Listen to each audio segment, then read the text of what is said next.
आप सभी का स्वागत है हमारे यूट्यूब चैनल पर। आज हम इस वीडियो में बात करेंगे बनारस हिंदू यूनिवर्सिटी के 11th class arts and commerce के एंट्रेंस एग्ज़ाम के बारे में कि उसकी एलिजिबिलिटी क्राइटेरिया क्या है, एंट्रेंस टेस्ट का सिलेबस क्या है, एग्ज़ाम पैटर्न्स क्या है और कितनी सीट्स होंगी, इसके बारे में हम लोग बात करेंगे। सबसे पहले मैं आपको एक बात बता दूं कि इसमें जो पेपर्स होगा आपका 100 मार्क्स का होगा और साइंस के क्वेश्चंस एक भी नहीं आएंगे आपके, तो इसलिए आपको साइंस पढ़ने की आवश्यकता नहीं है। इसमें आपको फिर पढ़ना क्या है, English, Hindi, economics, polity, geography, basic math and general study, ये सब्जेक्ट आपको पढ़ने हैं। इंग्लिश हिंदी में सिंपल वही बेसिक ग्रामर वगैरह आ जाते हैं, या फिर पैसेज दे दिया आपको, पैसेज को पढ़ के उत्तर देना है। तो पैसेज तो आप लोग सही से सीख ही लीजिए, क्योंकि पैसेज की हर जगह जरूरत होती है। इंग्लिश से आपको तैयारी करना है तो वही एंटोनिम, सिनोनिम और प्रीपोजिशन या फिर फिल इन द ब्लैंक्स आ जाता है, तो उसमें फिर आपको करेक्ट वर्ब या फिर कोई भी चीज़ जो दे देता है वर्ड उसको करेक्ट भरना पड़ता है, या फिर एंटोनिम दे दिया, सिनोनिम दे दिया, या फिर बेसिक ग्रामर आता है आपका। हिंदी में भी इसी तरह से बेसिक ग्रामर आपका आएगा। अलंकार वगैरह से जुड़े हुए शब्द आ जाएंगे, पर्क आ जाएंगे, ये एक वाक्य दे दिया, ये कौन सा प्रकार का वाक्य ये बताइए। ऐसे एकदम बेसिक क्वेश्चंस आते हैं इंग्लिश में भी, हिंदी में भी। चाहे कोई भी सब्जेक्ट है आपका, इसमें 10th लेवल तक का ही आपका पेपर आएगा, उससे ऊपर नहीं आएगा आपका पेपर। बेसिक मैथ में आपका 10th लेवल तक है, लेकिन इसमें एकदम बेसिक आता है, वो वाले आते हैं कैलकुलेशन बेस्ड क्वेश्चन होते हैं इसमें। जो कैलकुलेशन बेस्ड क्वेश्चन हो, ज़्यादा हार्ड वर्ड भी नहीं होता, एकदम बेसिक आपके आते हैं। और जनरल स्टडी तो आप लोग जानते हैं, उसमें कुछ ही पूछ सकता है, कितना भी तैयारी कर लें आप लोग तो उसमें 100% तो नहीं दे सकते, लेकिन फिर भी जनरल स्टडी तो थोड़ा बहुत आप लोग पढ़ लीजिएगा। ये तो आपके इसके सिलेबस की बात होगी, ये सब्जेक्ट्स आएंगे। बाकी इंग्लिश की इसके लिए कैसे तैयारी करें, हिंदी कैसे तैयारी करें, इसके लिए सेपरेट वीडियो बनाया जाएगा। इसमें एक ऊपरी ऊपरी थोड़ा थोड़ा नॉलेज सब दे दिया जा रहा है। इसमें हम लोग एलिजिबिलिटी क्राइटेरिया की बात कर ले तो सबसे पहली बात यह है कि आपको जिस ईयर को एडमिशन लेना, उस ईयर के 30 सितंबर तक आप 18 साल के ना हो, उसके बाद हो 18 साल के आप। उससे पहले अगर आप 18 साल के हो गए तो आप एलिजिबल नहीं हैं BHU में 11th क्लास में एडमिशन के लिए, चाहे वो आर्ट्स हो, चाहे कॉमर्स हो, चाहे वो साइंस हो। अब हम लोग मार्क्स की बात करें तो कितना मार्क्स हमारा 10th में होना चाहिए। अगर आपको कॉमर्स लेना है तो 55% आपका मार्क्स, मिनिमम मार्क्स आपका 55% होना चाहिए जिनको कॉमर्स लेना BHU में। जिन्हें आर्ट्स लेना है उनके लिए परसेंटेज नॉट रिक्वायर्ड, वो सिर्फ 10th पास हो। सिर्फ 10th पास स्टूडेंट BHU में आर्ट्स के लिए एलिजिबल है।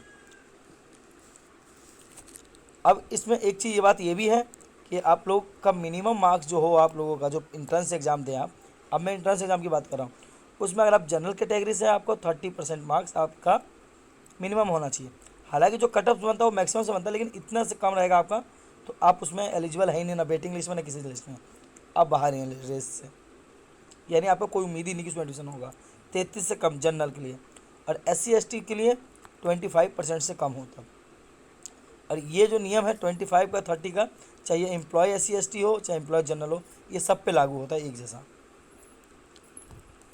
एम्प्लॉय के लिए भी रिजर्वेशन है BHU में, लेकिन उनके भी बच्चे अगर वो जनरल है तो 33 से कम है तो वो मैदान से बाहर हो जाएंगे, और 25 से कम है SC ST हैं तो भी वो भी बाहर हो जाएंगे। और एक बात और, फिर कहेंगे सर आपको मान लो 33 से कम आ गया जनरल का, एम्प्लॉय का, तो वो जो सीट खाली हो उसमें क्या होगा, तो जो सीट खाली होगी उसमें दूसरे कैटेगरी के लोगों को दे दिया जाएगा। सीट अगर खाली को उसके एलिजिबल, जैसे मान लीजिए एम्प्लॉय की मान लीजिए 4 सीट बच गई खाली, उनके बच्चे को 33 से कम है जनरल में, तो वो सीटें 4 सीटें किसी और को दे दी जाएगी जो उसके लिए एलिजिबल हो। रिजर्वेशन कैटेगरी है इसमें, लेकिन इसमें यह है कि अगर जो बच्चा एलिजिबिलिटी क्राइटेरिया के बराबर मार्क्स नहीं ला पाता है तो उसकी सीट जो है किसी और को दे दी जाएगी। ये बात आपको क्लियर हो गया। अब हम लोग ये बात करते हैं कि हमको कौन कौन से सब्जेक्ट पढ़ने पड़ेंगे एडमिशन मिलने के बाद।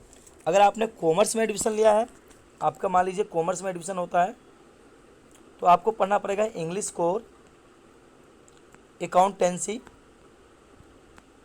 बिजनेस स्टडी, इकोनॉमिक्स, और नंबर 5 पे आ जाएगा आपका maths, vocal music, physical education, computer science और हिंदी। ये सब्जेक्ट आपको पढ़ने पड़ेंगे कॉमर्स में। वही अगर आपको आर्ट्स लेना है तो आपको आर्ट्स में जो पढ़ना पड़ेगा, इंग्लिश कोर लीजिए आप या हिंदी कोर लीजिए, इंग्लिश कोर या हिंदी कोर। इकोनॉमिक्स लीजिए या फिर पोल साइंस लीजिए, पोल साइंस। ऐसी हिस्ट्री या फिर physical education, history physical education. Psychology और geography, computer science, computer science लीजिए आप लोग, चाहे संस्कृत कोर लीजिए। मैथ्स और वोकल म्यूजिक, ये सब आपके सब्जेक्ट होंगे BHU में। अब हम लोग नंबर ऑफ़ सीट्स की बात कर लें तो जो आर्ट्स के लिए जो सीट है सेंट्रल हिंदू बॉयज़ स्कूल में CHBS में, तो आर्ट्स के लिए 13 सीट है बॉयज़ के लिए, और गर्ल्स के लिए CHGS में 50 सीट है। अब हम लोग कॉमर्स की बात कर लें, कॉमर्स में CHBS में 12 सीट है और CHGS में सीट है 25।